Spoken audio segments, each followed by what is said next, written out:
I'm Mr. Pinelli. This is my art project on Romeo and Juliet.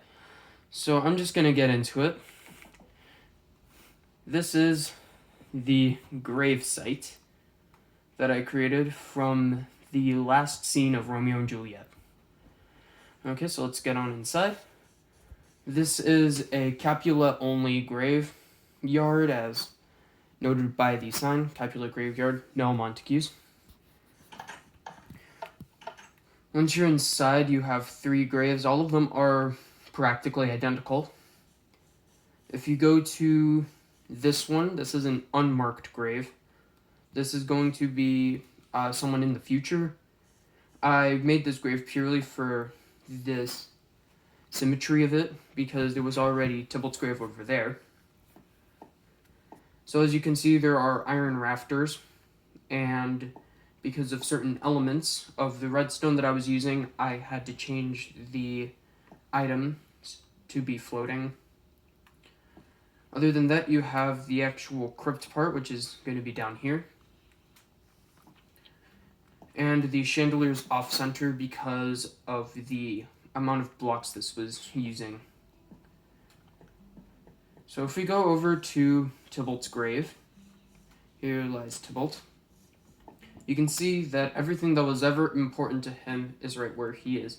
You have the ruby, representative of the the Capulets, and you have the rapier that stabbed him.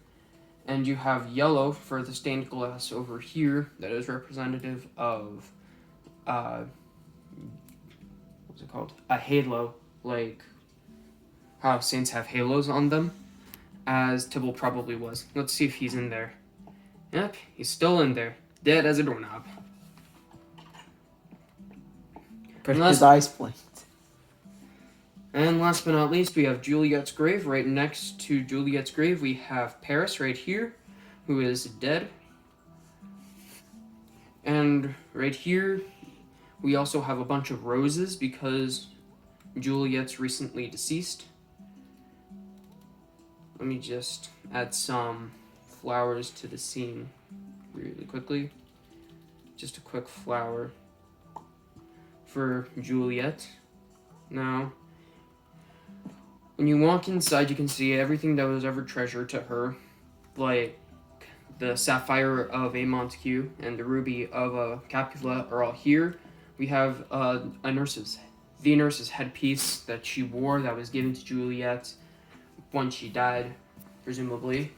And then you have the vial of poison, and right here you have the actual play Romeo and Juliet. It's a nice little Tibetite play I wanted to add in. And inside we have... Why is it open?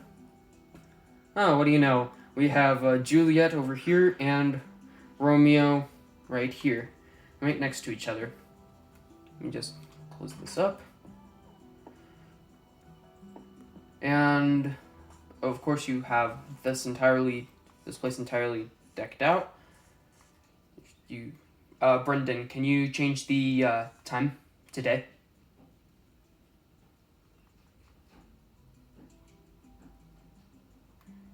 Okay, so as you can see, there are a couple of things that you can notice from this place that you won't notice from night, so I'm just going to go through that really quickly.